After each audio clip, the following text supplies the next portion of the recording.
na kati ya dialogue wana si les lopé toke na dialogue nga nazo proposer ba pesa même Martin Fayulu ministre des affaires sociales parce que Martin Fayulu azali na poids politique moko te na proposition na biso tolobi bacteur majeur ba solo là ba pesa na ba idée si comment mettre fin à la guerre parce que Félix Yemo akokate Félix amemi matina miso Zolanda yoza contre Penza cohésion nini qui n'est plus constant. C'est-à-dire quoi? Ça ta vie constamment tamba si mais via constance viens c'est contredit. Moutou yozo reconnaître la légitimité T. Martin ne reconnaît pas la légitimité il y a présent Félix. Mais comment si yo président Martin a kolobake non aena carte ya cohésion nationale. Il y a bien années partage à gâteau. Bien le roi va proposer premier ministre. C'est pour ça le gouvernement a cohésion nationale. Parce que la cohésion wana. C'est Martin pour ça la wana. Beaucoup c'est partage à gâteau. Dans le président Martin, a question à partage à gâteau. Merci beaucoup. Au moins tous ces grands acteurs wana. Très bien. Bakuta n'est pas pour partager les gâteaux parce qu'on a besoin de Congo gâteau. Merci. C'est le combo qui est resté Fayulu, mais il n'est plus le même que Fayulu galvanisateur. Azate. Président Martin, on a réforme. On ne fait pas les réformes extra-institutions. On fait les réformes dans les institutions. C'est vrai. On a dialogue. Parce que pour la paix, l'élément commun à Bango et Rosalanini. Et ça que guerre, c'est que tu as solo. Quand tu as un solo, ou bien à Rouya Kaka, à l'obéli, bon, c'est pas tout ça, pas à son nez. Ah bon? Le salon Tokoyo Kapa. National n'est pas une caisse de résonance de qui que ce soit. Tout ce que nous réclamons, que nous soyons écoutés. L'état de siège a démontré ses limites. Aucune ville n'a été récupérée depuis que l'état de siège existe. Et c'est malheureux que lorsqu'on présente une proposition de loi, on ne donne pas l'occasion aux députés que nous sommes de pouvoir en discuter. Ça, nous disons non. Nous sommes des élus, nous ne sommes pas des garçons ou des filles de course. De qui que ce soit.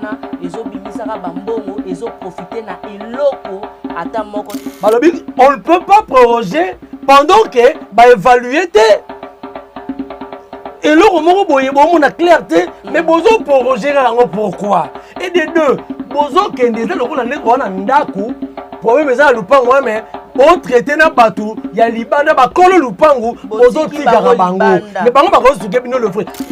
Asi a commis na souka. Ata arrestation est commis belé à ba opposant, arrestation est belé à ba journaliste. C'est parce que Félix Tshisekedi a kukuka et l'autre côté. Mais ba ko banga Félix Tshisekedi po teye a respecter kama komate. Et ça pour l'intérêt à peuple. Ça je vous le dis. Et cause là pour leurs intérêts. En réalité, rien ne se fait. Rien ne se fait. Yabino yango. Donc musu se zati. Donc beaucoup senti bilé nango, beaucoup découvrir ma soleil belé. Tiana lutte contre l'inversion de valeur, l'intelligence au service de la nation. Napesibino Mbote, Bandeko Balandi, Reaco News Télévision, on peut beaucoup landa biso na chaîne partenaire Congo Suisse Télévision. Wapi pa imokolale na kozalanga mokote na kozalana moko. Il y a baïba présentateur, il y a émission topé Mopandi Sango, il y a Bokundoli, Mwalamboka Jimmy Boyembe, c'est vrai. Ba Congolais belé batunanga et wana mutunanga vraiment il y a kala ya kati donc to lo bango bongo na ndenge ya profession na ndenge ya bandalungwa na ndenge ya nyonso mais lelo to epoto analyser Matali Congo to kozala ensemble na ye to kolobela Matali Congo ba question ezali ebele Joseph Kabila est-ce que Bakoui Koloba que Yazali plus constant que Mwalamboka Martin Fayulu. C'est une question. Après l'Ikambouya rencontre Oyo et Salemaki entre Nations Unies et opposition congolaise, Makambo Ibele et Komi Kolobama. Mais Martin Fayulu a déméré l'opposant Oyo Atikali toujours na likambo ya kobelela mpona mambima ematali dialogue esengeli to dialoguer na régime Tshisekedi qui pourrait aboutir à un partage de poste. Est-ce que ezali yango ndenge bato baza kolobelela eza juste mituna selon bato ebele ba koloba te Joseph Kabila aurait refusé catégoriquement d'engager les discussions avec son successeur malgré Mambi mais matali pression discrète ya bayi occidentaux kasi to yambaka pe bayi FCC awa na ba plateau na biso bango ba koloba te balamba balia Joseph Kabila akoya wana te likambo ya prorogation ya Mambi mais matali état de siège et yindaki mokolo ya lelo na parlement tokolobela yango pe mokolo ya lelo analyse tokosala bandeko bokolandela bokokobaka kotalela biso awa lelo tokoki kosepela te biso bakinois tozali na Daniel Bumba comme mutu oyo akosala eloko ezali ya malonga mpona Congo. C'est juste de questions. Le doyen Kamanda wa Kamanda Muzemba Yende Moto Muzembe, voilà, Yende Moto azalaki élu comme président ya Union nationale pour la presse au Congo wapi pai oyo ba Congo mani ebele ba kolobate ye azalaka correspondant pendant 30 ans ya RFI na République démocratique du Congo telelo ici là 30 ans donc azali doyen. Est-ce que ye akokoka ko défendre ba Congolais ndenge Jean-Marie Kassambaza ekosala ndenge oyo DG ya Top Congo akokaki kosala parce que bango baza batu oyo bayamba ba président de la République bayebi ko affronter bakota kati na kati sokoki ke bakangaki Tatiana oromona pena Kassamba telemi akei ndenge moko pe Christian Lusako na lingaki asalaka. Est-ce que papa Kamanda wa Kamanda akosala yango? Est-ce que ezali te bokutani ya président Félix Tshisekedi na président ya CESAC ba koluka ko kweisa biso bapandisango oyo tozali na ngambo ya pouvoir te parce que pe na déontologie journalistique esengeli te mopandisango atikala dans la vérité biso to rapport to pesa awa na koloba lokwa Congo mani Congo mani parce que mboka ekotambo ya malamu te tozalelo na cordon Jimmy Boembe mbote na mwana mboka Jimmy Boembe mbote Tatiana Osango na sepela kano bandaka la voix de Tatiana. Merci beaucoup. Ochaka encore une très belle. En tout cas, je vous encourage le travail que vous êtes en train de faire. Tout le monde entier bandi makayo en tout cas bandaka très bien, merci. Alors merci na bandi konyo so ba ko ndabiso je crois nous allons parler Congo seulement. Nalobaka Tatiana, nous sommes dans un pays à la dimension d'un petit continent avec une superficie de 2 345 410 km². Oezali Mboka Oyo, un scandale géologique, mais paradoxalement, on a un peuple très très pauvre. Ça nous fait très mal, hein? Très mal chaque fois. Si on a fait une grande maman comme la RDC, mais banana ba ko souffrir et maman na ba ko ba maman za kana mbongo belé. Apparemment ça na mbongo belé, mais ces enfants ne mangent pas bien. Mazo laisse ba talibanda, ça fait très mal. Donc aimons le Congo, nous n'avons aucune autre nation à part celle-ci. Donc voilà, on est là, on va parler Congo. On va réfléchir sur les grandes questions d'actualité où vraiment Torozanabso objectif. Maintenant on a suivi le mot, le nani na lobby. Biso ba pandi sango to zala na biso baki to zala na biso esengeli na biso ozala oya radle ko pesa ba information un peu ba misusu ba reprochara o mama Tatiana, est-ce que penza mambo ça eza mamba ba journaliste ba mi mambo ça maman Tatiana, il faut qu'on réponde à Bango. Parmi le journaliste est au milieu du village, oui, mais vous oubliez parmi les genres journalistiques il y a un genre qui donne l'occasion ou l'opportunité na journaliste après sa point de vue naïe. C'est ça la ligne éditoriale, c'est l'éditorial. Bon éditorial, c'est ça un genre journalistique. Tu n'es pas en dehors. Tu es dans le métier. Et à chaque fois, journaliste, ça montre comme tout autre citoyen, il peut donner sa position. Vraiment. Mais dans ces cas-là, on a casquette éditoriale. C'est ça l'éditorial. Donc, il faut expliquer à Batelo quand on est dans l'éditorial, on doit donner sa position. Et au moins, dans la maison de presse, la ligne éditoriale, on a Soukaboye, quand on a Liboso, c'est maintenant ce qui DGT, nous avons un article. Et engage la chaîne, ou engage l'organe. Soit on a des publications. Ce qui a des gens qui ont fait, mais ils ont sa position, son appartenance. Il y a pro-pouvoir, pro-opposition, tout ça. Mais ce n'est juste comique qu'on on n'encourage pas. Ah oui, hein? Oui, c'est vrai. Mais aussi, quand la vie se peut qu'autant la malamouté, moi, la Jimmy Boembe, parce que ma mbouza est belle. Tout à fait. Quand il y a banana, on a les cambios à prorogation, il y a état de siège, quand bien même. Et puis ça qui plutôt pas les lobbies, et ça y a député, sous penza, klaka qui porte, parce que pour na bango, c'est pas la quitter. Na maïmazali ko salema kasi po na ba Eliezer Tamboye les autres bango ba mona ki ba continuer mais aussi cordon il faut qu'on se le dise depuis état de siège et bandit ba prorogation likola ba prorogation okoka likamba ba cesser les feux d'anto et pesami est-ce que bato wana ba respecter qui n'est même pas respecté mais à quoi bon to tika la kana likambo état de siège bande on a biso bazo kufa. Nalanda qui, je crois, bon, c'est en 2023, il y a un article qui a Bosani Kombo, Azaki, je crois, Kombo Kimingame. Il avait même dit que le président a violé la constitution puis na état d'urgence. C'est constitutionnel. Hein? Okay. L'état de siège est instauré dans 2 grandes provinces. Ça veut dire Ituri et Nord Kivu. Pourquoi? Parce qu'on avait vu, c'était en 2021, ça fait exactement 3 ans et demi. C'était au mois de mai. Peut-être les gens vont casser l'état de siège, c'était en 2021, au mois de mai. Parce que 2 ans après, dans le premier mandat, il y a le président Félix, on a vu encore réapparition, il y a des groupes armés. Groupes armés, oyo, moto to finga la deuxième république, en fait, dans le régime passé des Rwandais, parce que la chose la plus malaisée au Congo est Zanini. Hier, on a traité ces gens, des Rwandais, de tous les mots, mais aujourd'hui, au PC Bango, ce sont les grands amis. C'est que, pendant qu'on s'il ça, Yango, on ne peut pas dire que c'est un état d'urgence parce que l'état d'urgence, on peut déclarer une guerre. Mais état de siège, on a pour nini, gouverneur, soldat, il y a armée FARDC afin aussi réfléchir, analyser.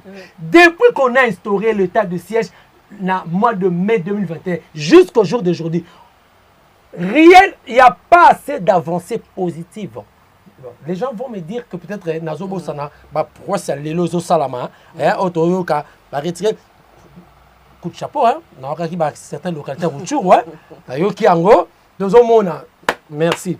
Mais avant de proroger l'état de siège, on devait évaluer d'abord l'apport. Il y a état de siège. État de siège ou pas?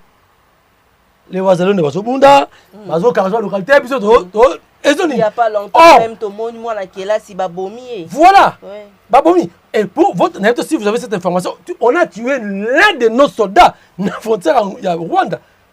On l'a tué, un militaire, de la FARDC. Donc, à quoi sert de proroger l'état de siège pendant qu'on déclare par-ci par-là Rwanda? Vous savez que Kagame, le président Félix a un porteur de message, il y a Lorenzo. Ils après Kagame Kosola na Lorenzo. Mais qu'est-ce qu'ils se sont parlé? Pour ne pas Est. Parce que Lorenzo a dit médiateur de l'Union africaine d'APC. Ce sont le Mikate de même sachet. Naza contre-été, je suis pour la paix. Mais la façon dont on projet est bon, il a fallu évaluer d'abord apport.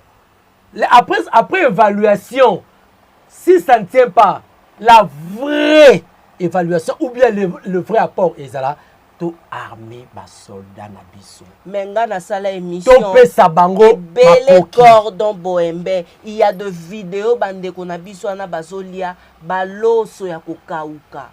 Saki ya loso. Nga na mona na entrée ya Afdel awa watozala na voisin na biso moko boya yepe azalaka ayaka na bakadogo bakuya kuya awa. Yaya wana ndeko na biso parce que c'est un grand frère. Il y a avenue Ongai na botami na koli na bandal na Dimbaboma.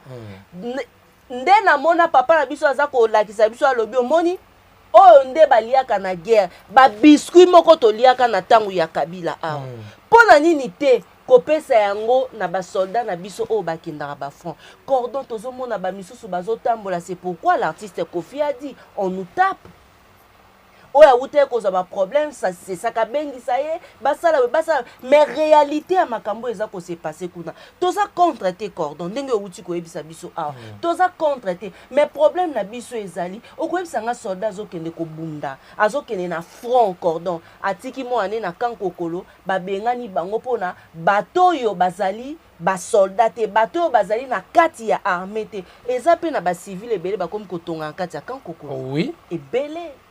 Mais wana ezalaki est-ce que eza pona bango kende ya ba Marley vuvu awa alobela katongo midi pokwa awa kende bo kende kota na kati cordon na kan lufungula. OK cordon kende kotala bisika oyo bandeko na biso wana basala ka zongo ya bango okolela. J'étais là. Nazalaki. Et bon combien plus fort ndenge zika boy. Maman Tatiana, au-delà, moi le est très important. Au-delà il y a Minduki. Hein? Au-delà de Minduki, au-delà de physique, la guerre est psychologique. Parce que un soldat na front, ce qui a comprendre que na Kinshasa, les Tolongwaki, et que Madame Nabengi ba bengani moi en classe. Madame Nabengi, on est sika wotika biso na kan, ba bimisi biso, ba che batumo wana. On est sika na batumo ba civil ba stongi wana. Tout ça, ça le démoralise. Abunda bien te. Deuxièmement, ce qui va couper sa ration bien te, biloko bien te mbongo te. Ce qui a coûté, le soldat a prêt à côté Kamboka à céder en face à Muguna, ce qui va réaliser. Parce que oyebi dans ce côté là, je ne parle pas d'Henri Magie parce que on a condamné Henri Magie, Nanga. Parce que jamais comment ça vous voulez trahir tout un peuple pour vos intérêts personnels. Nanga, vous étiez ici, c'est vous qui avez fait que le Tozala Oyo. Mais Nanga, on a donné des leçons. Nanga n'est pas un donneur de leçons. Donc moi, Rosala n'a pas quand même maman joue qui na Kiwanza.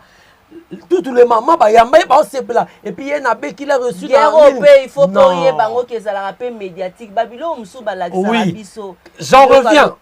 Pourquoi oui pourquoi na rolo bango après guerre eza to que ba guerre moko ya ba guerrilla pe hein ba guerre d'embuscade. C'est-à-dire bazuina nous bandalté. On vous annonce que Bazui Bandal va créer le mot. Bazui image, un peuple, soyez vigilants. Barozwa, jeune moro ya M23. Balati c'est tenu na biso. Laura le bagalingala. Aya sali video moro biso apenza. Toro lia bien te mo mboka. Nyonso no po ba créer ba créer psychose moro na population même na ba soda parce que soda là sont aboni muninga les soda balinga ba uta Kinshasa alors ba biso to zo lia beta mo nzamba ba ko ba biso to et démoralisaka donc ça la prudent pe na biloko wana ba mi ko jouer biso na niveau ya média ya omoni de l'autre côté ba ça ma kasi alors biso to senga il faut ba konzo yo ba pe ça accès à l'information là to ma INPC on va en parler voilà donc il faut ça préparer moralement. J'ai vu une vidéo pendant l'aéroport, la basoda ba $100. Moto na moto, on m'a dit la moto a passé le na moto. Surtout que de confiance, pas problème. Na moto, donc na moto. Donc la vraie prorogation, baï député, la vraie prorogation est alité que ba tout ça encore voilà ça perte à temps. La vraie progression ezali occupez-vous des vaillants soldats. Bon pesa bango makoki normal psychologiquement ça l'a préparé. Guerre c'est rien. Le Rwanda c'est un pays mollusque. Je le répète, c'est un pays mollusque. Oyokutu ne peut pas faire une longue marche sur la RDC. Mais parce que je veux la psychologie na biso. Et ça la stratégie psychologique, bah il y a un kaka, bah créer biso. Le roi biso se comprendre au biso sali, nous sommes un géant. Est-ce que la puissance d'un État réside dans sa superficie? Tout ça, une grande superficie. Hein? France, c'est 4 fois, Belgique, c'est 80 fois. Rwanda, ce pays, combien qu'on attend? Mais tu as organisé. T'as l'air? Question là-bas, il faut tout dans le professeur Jean-Lucien Kitima. Ok. Il faut toutes les questions. Voilà. Est-ce que la puissance d'un État, sa réponse. Est-ce que la puissance d'un État réside dans sa superficie? Je crois que c'est une réponse à comprendre entre le Rwanda et la RDC. Merci beaucoup. Cordon Jimmy Boembeto, Kokoba, émission Lelo Tozara na éducation politique ya Boeto Mimama Kaka. Nenge Toza ko Mimama, merci Nabino Bandeko Boza et Belé. Nandela etando eke natina te to solo la Nabino Bandeko Obalandi. Jeudi 19 septembre du haut de la tribune, il y a l'Ikambo, il y a 12e conférence, il y a Baï président, il y a Parlement africain, Wapi Paï président et Assemblée nationale, il y a République démocratique du Congo, Vital Kamerhe a interpellé l'Ikambo, il y a africain, voilà, sur l'Ikambo, il y a danger que court l'Afrique en laissant porte ouverte dans l'Ikambo, il y a conflits armés entre États. Mais si la question est zappé à koluka pe koyeba kokenda na yango pe plus loin pour lelo on dirait ndemo ebisinga maman Tatiana bato bazwa na biso na balopoto. L'Afrique a besoin de tribunes, a besoin de tribune pénale internationale to likambo tozali komona. Est-ce que Cordon Boembe Babiloko wana ba tribune, Babiloko wana ba tribune, Babiloko boy. Est-ce que pour l'instant l'Afrique a besoin de ça? Bon, l'Afrique, c'est une orpheline. Okay. L'Afrique, c'est une orpheline. Toutes ces choses au ça là, ils ont pour embellir, pour remplir la formalité il y a eu tribune, ça, il y a eu conférence, conférence économique, na Chine, pendant qu'il y a eu l'évasion de l'autre côté. Et on est parti, on est resté, et tout ça, comme Nabiso, bon. Là, je n'entre pas dans ces débats, tout ça, mais. Donc, l'Afrique est orpheline, l'Afrique va distraire biso. Les problèmes est dans la tribune. On peut aller, on peut parler. Combien de fois on a assisté dans la tribune, dans la conférence internationale, et que sur le plan pratique, rien n'est résolu, rien ne fait. Concept kaka, les problèmes, nous devons être pragmatiques. Tout ça, la pragmatique. Revenons à nous, les Africains, à nos valeurs. Rien ne changera. Le problème, c'est que non, changeons notre environnement. N'habissons pas africain, n'habissons pas congolais. Très bien. Réfléchissons, changeons la mentalité. N'habissons, voyons autrement. Moi, je crois que important, c'est ma tribu. Non, le président est là. Le président Kamerhe, hein? Kamerhe, voilà. Mikandeke Jojo Komingo basunga biso bapesa biso extrait, il y a vidéo, il y a baï députés nationaux, il y a Ituri, il y a Sud Kivu, wapi na ya Nord Kivu, wapi pai bango ba boycotaki likambo, il y a examen, il y a autorisation, il y a prorogation, il y a état des sièges, bango ba fustigé likambo, il y a enrichissement, il y a ba autorité au détriment, il y a mission Oyo, il y a quoi mema kimia na est, il y a République démocratique du Congo. Na lingi to landa yango ndenge le kanaki juste après toko zonga toko sur l'affaire. Est-ce que dialogue est occupé pour résoudre moi likambo to solution ko mema na nzela ya cohésion nationale Oyo moi la mboka Martin Fayulu Madidi a ko belela to landa. Du peuple, l'Assemblée nationale n'est pas une caisse de résonance de qui que c'est toi. Tout ce que nous réclamons, que nous soyons écoutés. l'état de siège a démontré ses limites. Aucune ville n'a été récupérée depuis que l'état de siège existe. Et c'est malheureux que lorsqu'on présente une proposition de loi, on ne donne pas l'occasion aux députés que nous sommes de pouvoir en discuter. Ça, nous disons non. Nous sommes des élus, nous ne sommes pas des garçons ou des filles de course de qui que ce soit. Tout ce que nous demandons, qu'on puisse nous écouter. Nous avons été envoyés ici pour ça. Et si cela continue, nous n'allons pas attendre que l'agresseur arrive ici à Kinshasa, nous prendre dans sandwich, nous irons là-bas nous battre, puisque c'est pour ça que nous sommes ici. Kimia na province la biso ya Ituri. Avant l'état de siège comme na Ituri, ezalaki na groupe armé pour abandaki ko evre na Ituri. Mais pour le moment, nombre ya ba groupes armés oyo ebotami na état de siège eleki nombre ya ba groupes armés oyo ezalaki liboso. Alors tozoyeba te soki état de siège ezosala G ya république to ezosala G ya ba ennemi. Wana eza question tozo komituna. Tozoyeba pe te soki batu balingi mboka oyo to balingi mboka oyo te. À part nombre ya ba groupes armés oyo ebotami na état de siège, tokoloba nombre ya massacre oyo esalemi na Ituri na kati ya état de siège eleki nombre ya massacre oyo esalemaki avant état de siège eya na Ituri. Comment? Comme preuve, na Ituri avant état de siège, ata fosse commune moko ezalaki te. Mais lelo tozo côté plus ya 15 fosses communes oyo moko fosse commune moko bakundi plus ya 20 à 30 personnes na kati. Alors est-ce que tokotika la kaka boye? Mais enfin nakuti ke batu balingi mboko oyo te pe batu balingi ko soutenir chef de l'état te.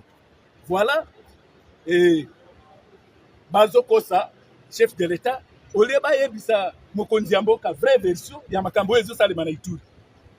Na lingaki na senga na ba collègue na biso ya ba province mosusu ba bazo comprendre te biloko ezo salema na este na province na biso précisément na Ituri ba mekana no kosala ba kete ba koyeba ba ko comprendre que jeu ezo salema na Ituri na c'est état de siège exagé tokoloba eza ya république te mais exagé ya ba ennemi parce que ezobebisa image ya chef de l'état na province ya Ituri.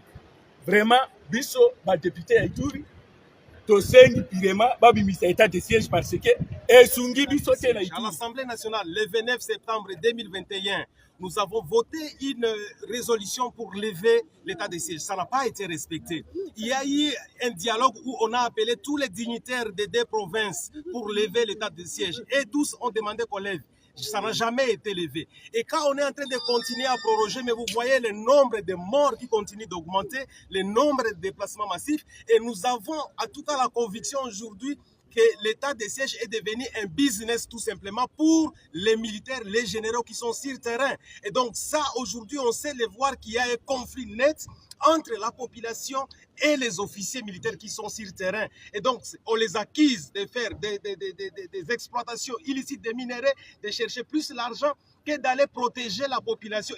Voilà, bandeko ba komela biso awa. Bonjour maman Tatiana Esengeli na ba député bazala clair, soyez clairs les députés. Vous ne voulez plus l'état de siège décrété par Félix Tshisekedi. Il ne profite pas à la République. Au lieu de faire de la poésie, soyez courageux et dites clairement non. Chilombo ne sert à rien, il ne connaît voilà, des commentaires continuent. Chers députés du Kivu, quittez le groupe armé. Ah, Pepe Mboso, maman Tatiana, moi Mboka Jimmy Boembe, Boyoka Tenenge Mboso alobaka yango, batangela biso kombo ya ba député oyo basenga ki ba quitter ba groupes armés. Courage cher Bitakwira, Michiki, courage Nabino, même Mawape Nabino. Ça fait l'autre pays donc, malgré tout, Eza Makambuya Mboka, Ezali Soni, maman Tatiana, Koyoka Batu, Oyo, Baza Koloba, Baza Clarté. Pourquoi processus ya Luanda Oye Kosale Mabamemi aucun député na esika wana, Bino Koza wana kaka, pona likamba le peuple d'abord ya lokuta, flatter le bureau lui-même, bisoté. Le problème, c'est que Bazali Koluka a flatté les responsables de cette situation. Pourquoi vous dites qu'on est en train de tromper le chef de l'État? Lui-même n'a pas de gens. Yemoko azali te na bato oyo maman Tatiana bakoki kokende pour que ba se renseigner na likambo wana eza pasi, Seigneur mon Dieu. Mais vous proposez rien. Kaka koloba. Maman Tatiana ekoya, ça commence à viendre et loba JB. Fayoulou, vous avez dit, était qualifié. Ah, Fayoulou a ebisa kibino. Et azalaki qualifié comme un fou. Maintenant, le bon résultat est là. Aigle Royal, bravo. L'état de siège est un véritable fonds de commerce, Papa Jimmy Boyembe, pour nos officiers. Oh, de quoi on a lobby. État de siège wana, ezo bimisaka bambongo, ezo profiter na eloko. Ata moko te wana ba commentaire to aussi kotanga ya bandeko na biso ba ko na biso en direct ya Facebook. Cordon Jimmy Boyembe, meto lo bani. Omoni de kwana, je crois qu'il était attentif hein, en Rolanda Ngai. Il n'y a pas apport. Jusque-là, on doit évaluer. Willy Michiki. Parce que Bitakura, c'est un élu de Sud qui voit. Willy Michikou, parce que Basangana qui Nord qui qui porte. Parce qu'il s'occupe plus de 300 et quelques mais députés. Pourquoi Bango mo bakolo yango bazotika bango? Katit, Bango bazo déplorer non in. On ne peut pas proroger pendant que va évaluer et là on a clarté mais bozo proroger pourquoi et des deux bozo kende le rôle en droit ndaku pour même ça lupango mais bon traiter na batu ya libanda ba kolo lupango bozo tigara bango mais bango ba ko suke bino le vrai il faut à ne pas oublier que ce sont des belligérants hein. Triste. Baza ba belligérants ba Bitakura ba uti na makambo wana de ba yebi kwa wana ala mutwa Bitakura na donc ba yebi yango mais c'est flou, c'est compliqué, Maman Tatiana. On ne peut pas commencer à vivre dans un pays, c'est comme tous les gens jungle. Tout ce que nous voyons, ils ont poussé biso dans le baquet. Il y a à boire et à manger dans cette affaire. Les commanditaires ne sont pas loin, ils sont là. Ce sont le même genre. On joue double rôle. On a musique, Tindika. Chakal. C'est-à-dire, bango batindika, bango ni bazo chakal, bango bazo condamné, bango moko ne basala kasuma kamongo na ndenge ya coulisse. Olobi kamo ndeko moko lobi na Pepe Mbosso. Alobaka chers collègues, sortez na ba groupes armés. Ah, donc ce sont toi qui Mbosso ayebaki bango non? Mais atika là oyebisa. Mais c'est ça flou. Parce que Mbosso bango formation on a ba service alors. Bien sûr. Parce que les loyaux, service à deux gemmes Zali, Zali, Aner Zali, tout ça. Mais vous êtes mieux placés comme on le ce sont les Akingaï. Non, c'est les missions dans le biquet. Ma député, c'est-à-dire, Oyebi député Moko. Yaka, il faut se justifier que Yoyebi, parce que là, on est bon Oyebi. C'est-à-dire, Pepe Mbosso a yebaki que ma député Moko bien défini. Il fallait dire ça bango, sauf pas quand on tombe non, moni bateau ba ça oui, les bango. Mais local la lobate qui ne dit mot consent. Mawa mingi. Cordon Jimmy Boyembe, awasika wato kota siko na makambo pe oyo ya cohésion nationale. Tozolanda. Yoza contre hein? Contre penza, cohésion nini? Amoni vie président Martin Fayoulou, c'est un président. Bon, excusez-moi, peut-être ça va engager quand même. Point de vue qui n'est plus constant. C'est-à-dire quoi? Faire ta vie constant, Moutamba, Tam Sisme, via constance, viens se contredit. N'a pas parole naïe. Tous on a par un petit rappel. Tous on connaît Awa. Mais tu te déclarer la vérité des urnes, hein? En 2018, hein? Tu as le deuxième mandat. Élection il y a les 30, ce qui est le 20 décembre à via le baranine. Dans une inconstance à vie, hein, bon excusez-moi, inconstance à vie dans le banan wana. Beau postuler. Ah le fait Serge Oué, le Nzamba Azana, qui est national représenté. Ba épingue. Ba te belé, ba Nico Mayenge, ba postulaté, hein. Ba postulaté.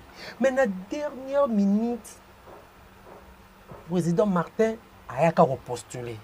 Moi, ce que le président Martin a constant. À côté de la géonaté. Parce qu'au départ, à Boyarango, et là, on y échange, et là, on y échange le président Martin, Nenga Boyaka, Nenga Kondima. Bon, on se sent que le président Martin Zouaka, le président Martin Gaza dans le Parlement. Oh, il y a dissoudre. Oh, il y a dissoudre le Parlement. Dans le moyen de parce que, oh, on a la majorité, il y a Félix, il y a Union Sacrée.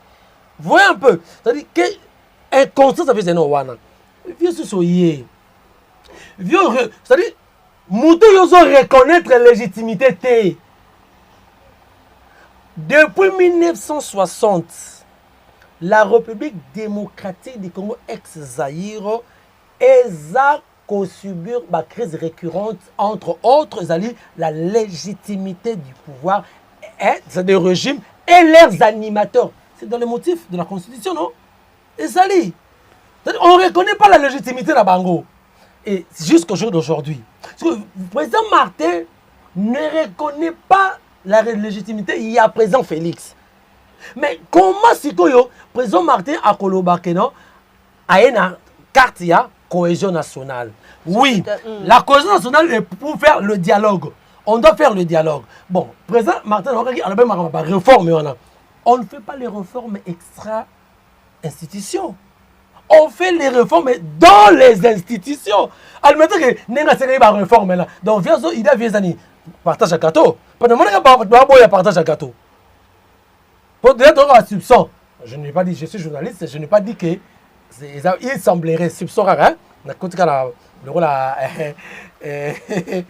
Mbodigara, hein? Vient le roi va proposer pour un ministre. Ils ont monté que dans le but de la confirmation. Alors, si vous cohésion, maman Tatiana, dans la théorie, il y a une négociation. Hein?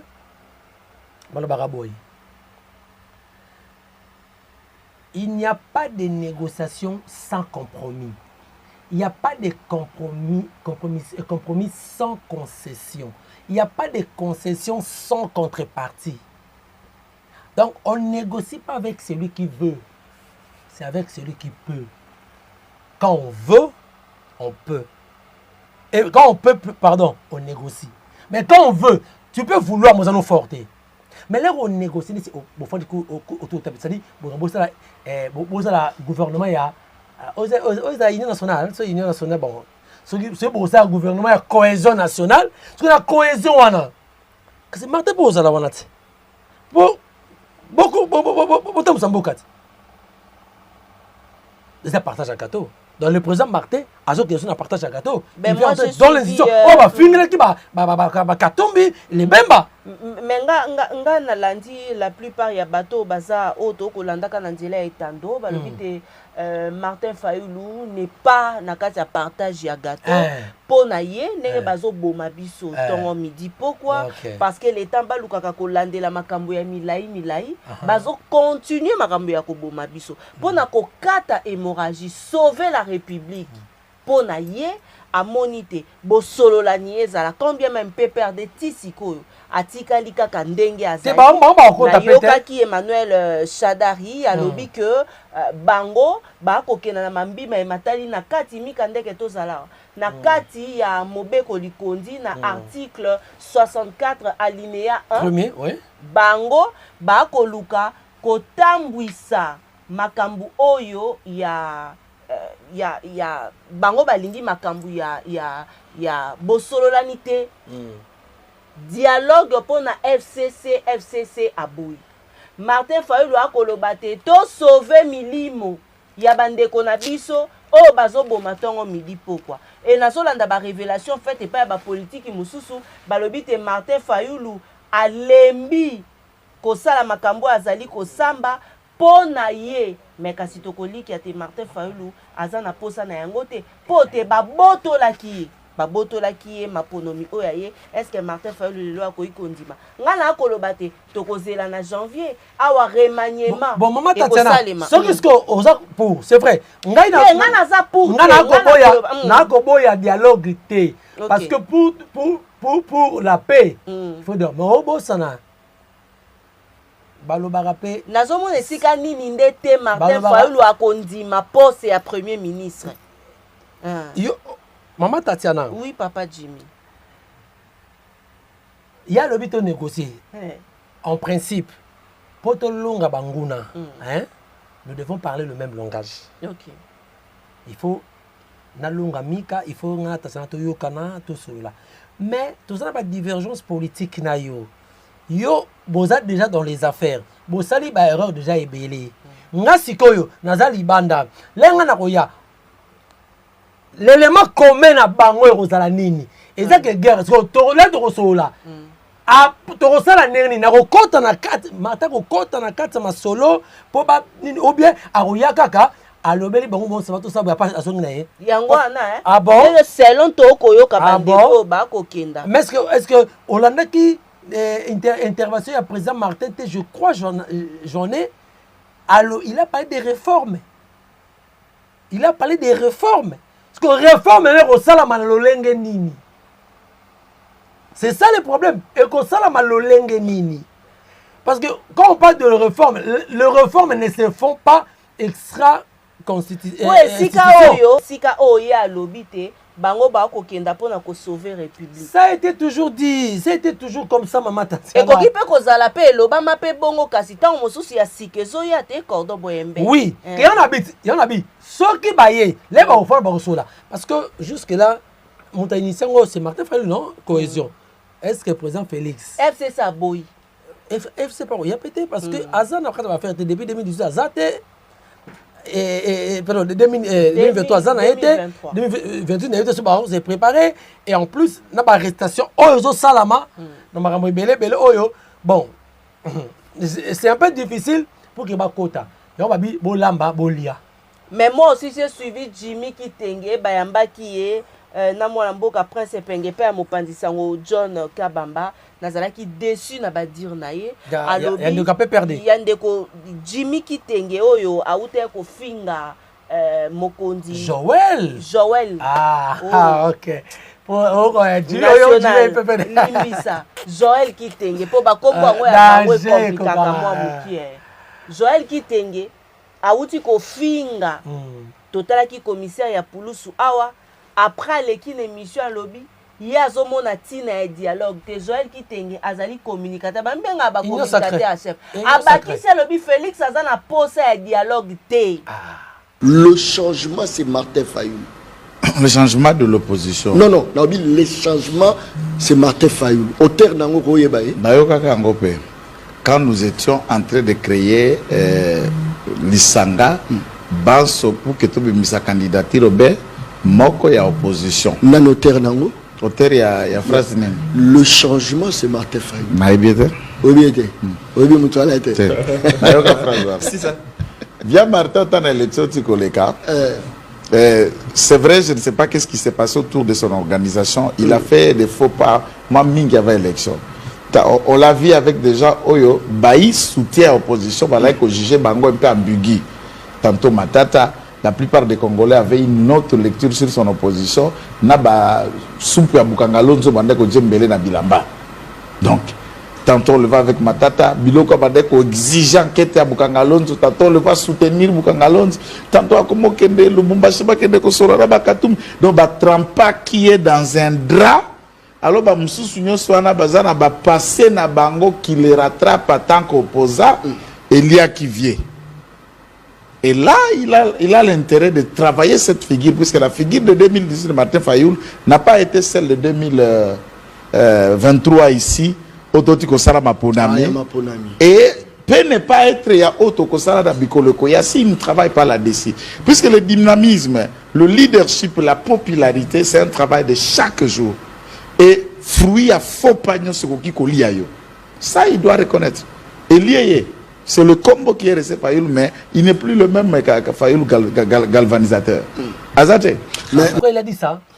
Lors il y a prestation, il y a serment, il y a Félix Tshisekedi, na stade de martyr. Félix avait tendu la main à tous les opposants. N'a répondu. Martin avait vu, il n'a pas opposant. Pour Kotonga Congo, je tends ma main na montonios et les opposants. Il avait dit ça. Président Félix Alobi penza boche pe ondimi. Te nandimi na kokota na communicateur na bango te na kokota te. Na zo l'accent ndenge nini elomaki. Yango na moni Jimalo ndeko Joël Alobi bongo que président fait ça na dialogue parce que lui avait tendu aussi la main. Na bandeko wana muta répondre à ça kate ya makambo ya respecta ba accord te mabesi ko na ba animateur na biso za nini ba respectera ba texte te ba condina biso akolo ba boye mais il ne respecte. On nous a promis beaucoup de choses. Parce que ça na biso pe ezali ke cordon boembeto yeba pe accord nini oyo tata mokambi ekola kendaka ko signer na ba Rwanda. Nyoso wana esengeli pe congolais ayeba yango. Joël Kitenge alobi toza na besoin te tozoka moi pourquoi Martin Fayulu akokangama na yango nazalaki choqué tant na yoki bongo nazongi na interview ya tata mokambi ekolo Félix Tshisekedi na mambima ya matali atretaki Fayulu atikala kondima pouvoir na ngate Kabila yende ezali AFC alobi te Katumbi borderline mutu na mutu place azali mutu na mutu na yoka yango cordon esika mususu okei na ngambo il faut savoir que tomona yango na 2016 Kabila pe ezalaka ntango ya likambo ya kovandisa na batable awa po eloko wana esenge tokenda na yango na deux fois tokenda deux côtés so toloba bongo esengaka te boya tovanda na esika bino boyebisanga boza na posa ya nini ngai pe nayebisi bino oyo ezali bosenga na nga toyoka masolo ba 2 ans epesamaka. Est-ce que ce n'est pas pour ça yango anande FCC akoboya ke basolola po ekoya kosa ndenge Kabila asalaka et ça parce que balobaka te lisitwa le bandelaka. Est-ce que koya ko bandela te na likambo wana parce que pona basusu ba koloba te opposition ekolinga epesa beki na Félix Tshisekedi parce que Félix Tshisekedi asia comme na suka aza coincé bandeko wana esengeli tokenda na yango na logique ndenge makambo ekosalema aza coincé asia comme na suka ata arrestation ekomi ebele ya ba opposant arrestation ebele ya ba journaliste c'est parce que Félix Tshisekedi akokuka eloko te pasi ezali sikoyo mutu po atanga kombo moto po aloba omoni ata bandeko na biso balobeli batindami ya Nord Kivu po baloba bango le mal c'est les autres loba esika mabe ezali liyandi ekosa mokusa awa to fongola to longola liyandi nde bokono wana ekobela tango to longo to boka mwa pétrole na kati bato bakota mayandi to yebi ndenge ezalaka po ebelisa pota korde za lokwa na akobela na akoyoka malaria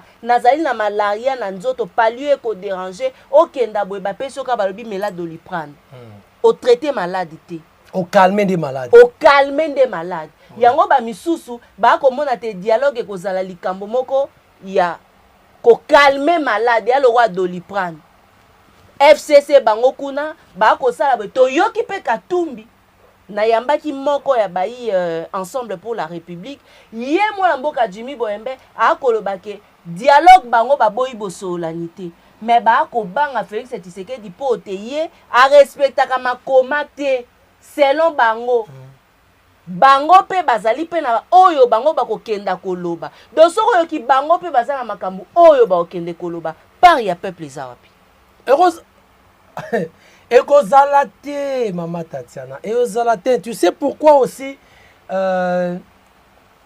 ndenge bakoloba ke tokofanda tokosolola oui mais les bakofanda bakosolola chacun akoya na proposition na ye et ça pour l'intérêt à peuple. Ça, je vous le dis. Et ça pour leurs intérêts. Au comment on a dialogue oyoyo et qu'on quoi aboutir na biso. Ça c'est mon analyse hein. Et quoi aboutir na biso na soit remaniement ou salama ba placer ba pion mususu soit disons que ba pion wanande ba kokende ko sala boye ba bakisi ba longoli ba oyo pour déjà 100 jours ya mama Sumino c'est douteux hein. 100 jours déjà, rien ne s'est fait. J'aurais attendu.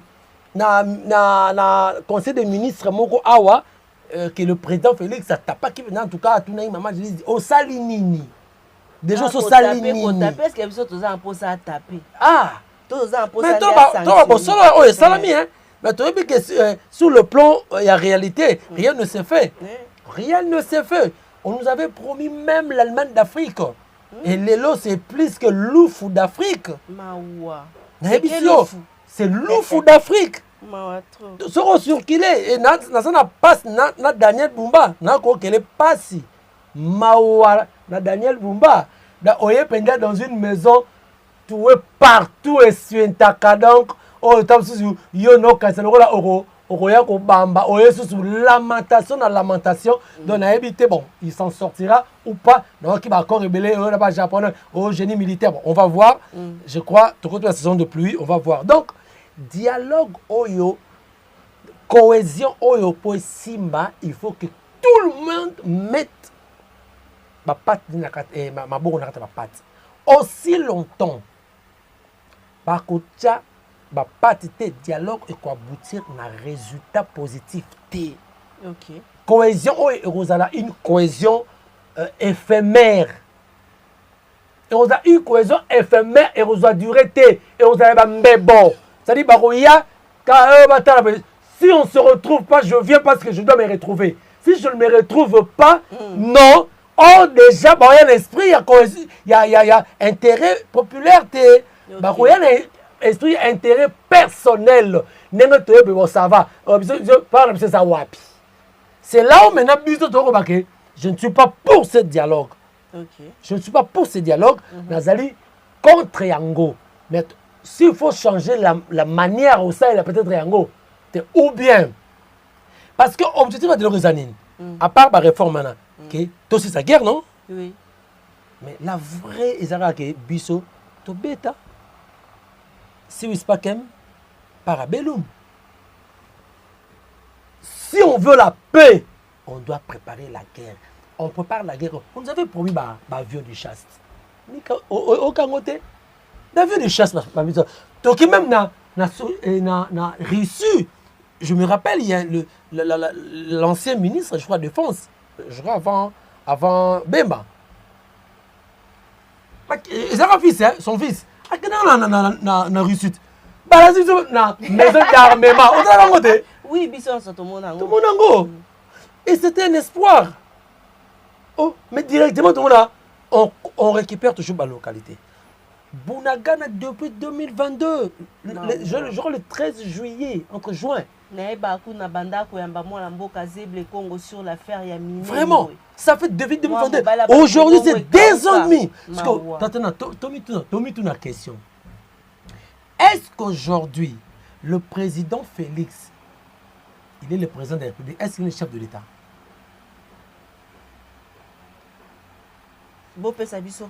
Est-ce qu'il est le chef de l'État? Parce que le président de la République, chef de l'État. Est-ce qu'il est le chef de l'État? Moi, je dirais non. Pourquoi non? Il n'est pas le chef de l'État. Un État se matérialise à travers 3 éléments. Il y a les gouvernants, les gouvernés et les territoires. Dis-moi un peu, qui est le maire de Bunagana? Le PDLSA 45 territoires. Est-ce que Bunagana n'a pas parmi les 5 territoires, non? Territoire 145 autour de la route. Donc, qui dirige les Bunagana? Qui dirige Kiwanza? Est-ce que tu as 145 territoires? Non. L'air basalaka examen qu'on a sur la Bunagana. C'est ça. Vous voyez un peu. Donc, il n'est plus le chef de l'État parce qu'il n'a pas le contrôle de l'intégrité territoriale. Très bien. Il n'a pas le contrôle de l'intégrité territoriale. Voilà. Lelo ekendaki kaka boye bandeko balandi tozalaki bapandi sango po toso la cordon tokomi na suka ya émission na biso soki mbele ya kopesa pe balobi te na UNPC bapesi biso mokonzi ya sika to chuter 2 minutes na esika wana po tosilisa émission te venanga kamanda bakamanda un ancien, il sera continué à super Longwa. Il y a RFI, les correspondants, il y a RFI. Mais je me rappelle aussi, il doit être un professeur associé, hein? Je crois associé à IFASIC, si je ne me trompe pas. Il y a Kapena IFASIC, il y a Mokowana, bon. Le vieux, c'est un chevronné dans un métier, c'est vrai, il peut. Mais la crainte dans les années, c'est ça que vieux a occupé qu'on s'en sortit. Mon monde à média oyo. Et ça n'a pas mal à la tête, et ça m'a belé. Il y a des médias et belé, et ça vivent en informel. Et ça belé pour contrôler, et puis vieux azali. Mon n'est jamais Kassamba. Mon n'est pas ça, ça que non. Ba évoluer ba yuta ba ya ba yebi réalité ya awa mais vieux commanda a yebi ba réalité belete il risque de souffrir dans makambo belé vieux commanda wana a cause souffrir dans makambo belé donc il doit être dur, faut avoir des nerfs solides pour qu'on mette sur une retourne. Comment est-ce qu'il va faire avec ba YouTube Zali ba ni Zali. Donc il faut, on a repris ces conseils, hein. Aujourd'hui, il y a UNPC. Bon, qui s'appelle carte. Bon, permettre, bah, tout le monde sur ma YouTube. Bazaka, bah, amateur T. Ce qui est là, bah, YouTube, c'est parce que pauvreté, zorégné, mine, bah, maison de presse et bélo, zomona, oyoyo. Et ça viable, bah fout à répéter. Ah oui. Donc on doit dire ça. Bah fout à rater. Yo, comment quelqu'un étudie au hasard est facile. Attendez, mais là il y a ça y est, la rédaction qui est le lugar mbongo. Pour ma fout à yo ne lugar mbongo. Bon dire c'est en marketing ça nini. Il y a tangi pour ya sur lugar mbongo. Et ne comme ici bah tout ba kende ba YouTube oyo ba benango média ya avant-gardiste. Performant ma norme mais il y a un des autres fouta na ba kotala ba kotine mo eloko ba ongo mbongo yango moni ba dérapage ça ebele bo permettre ba ta YouTube ba ça accès information moi ça na ministère des affaires étrangères pourquoi bo ba chaîne une bo yebi ka ba chaîne wana ne bo pesa ora ba ni non bo permettre na ba YouTube ba ça accès bo mona la mésinformation et aux amanacé. Pour lutter contre Babilo quoi. Mais ce qui bon comme le club d'amis, ne ba l'équipe c'est ba club d'amis na bango ya UNPC. Ne rotatsana ba wanga na ye. Oui, na UNPC. Ba wanga na tatsana yo. Oui. Ba kanga kaye na ane ba wanga na ye na UNPC. Oui. Sous la présidence ya nani Jamaïca Samba. Point nini? Mais c'est une bonne journaliste oyo asa musane normal bien. Aza auta YouTube te, aza Kwado te, aza Chevrolet outi télévision, ya Kinshasa à travers ma chaîne. Entre autres, on a travaillé la chaîne Moko. Vraiment. Mais tu y a YouTube parce que social, c'est compliqué. Bon, moi je crois que pour l'UNPC, félicitations à Papa Kamanda, Nzamba Sungura Okuma, mais bon qui tenait carte. Moins cher. Voilà, tokomi na suka ya émission na biso soki mbele ya kopesa par rapport ya UNPC boyebi ngai point de vue nanga parce que ba compliqué ki batu pona makambo etali ba nationalité. Nazalaki strict puis nazalaki dur na makambo elekanaki. Tosi tokomi na biso na suka mikandeke merci. Mais na lobaki yango. Nga nazalaki contre makambo ya Jean-Marie Kassamba parce que j'avais dit ba pesa pe chance pour na ninité na Christian Lusakweno na lobaki mais malheureusement likambo ya nationalité na ye française yango wana et bomaki biso nga kutu na apuyaki Christian Lusakweno sans que amona atamso amona ngaka na ba réseaux sociaux po bango kuna ba danger ba mona biso mais nga na lobaka na roya ko défendre esika o vérité ezali mabe eza na kata musala na biso ba koma na ba club d'amis. Yango bomoni maman Tatiana nazalaka na musa nazala na ba cordon Jimmy Boembe biso na biso batu oyo tozalaka dans la vérité presque kufi likolo ya nzala presque kufi likolo ya ba politicien presque kufi likolo ya makambu ebele ya kosakana te tala pe ba chaîne ba télévision zo fongama mbonga malonga ofuta ba journaliste ezalité. C'est vrai parmi biso ezape na ba oyo basaleli profession na biso te. Mais ezape na ba oyo basaleli profession te bazwa kaka rien que formation. Mais bazo sala mieux que ba oyo batangi yango. Biso to tangi yango. Mais okomona que soki tozo kende eza na esika moko olongo kende makambo Patrick Muyaya ba bloquer le porte ezaka bango na bango batuana. Mais bato ba koya pour que ba ko tia intégralité ya ba biloko na bino na ba étendeuse arabiso.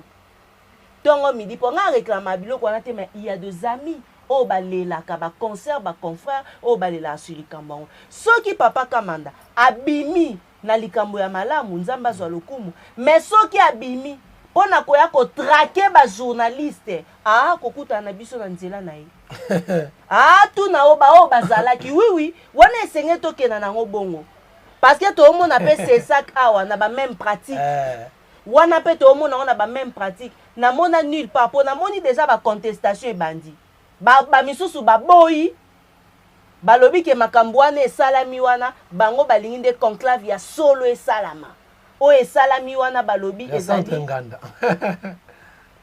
mboka mamamba sérieux ezalaka te oke na makambo presse oke na makambo yo ya etali bayi politique oke na ba oyo laissez le journaliste traiter makambo ya ba journaliste bobimisa ba journaliste na makambo ba politique toboyi mutu oyo azalaki soki pe kokamba cellule ya communication ya commune ya Bandal to ya commune ya Limete ya IDPS bozuye bokomiseli biso e wana tolingi babiloko wana te botika presse eza a politique biso pe tokozala na koko sote mais soki emeki mama Tatiana l'infatigable na lembaka te opposition partout soki eloko ya mabe esalemi to ya kote mais bonne chance tata faciliter sur carte bo faciliter biso mamba carte ya UNPC $50 eze belé toke poto oni go pass au Bénin bo kitisa bo kitisa bo pesa pe ba journaliste ya YouTube wana occasion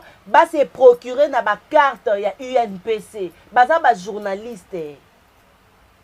Merci na bino nyonso bandeko balandi ba ebolanda ki biso. Je vous aime beaucoup pe na koko ba toujours kolinga bino.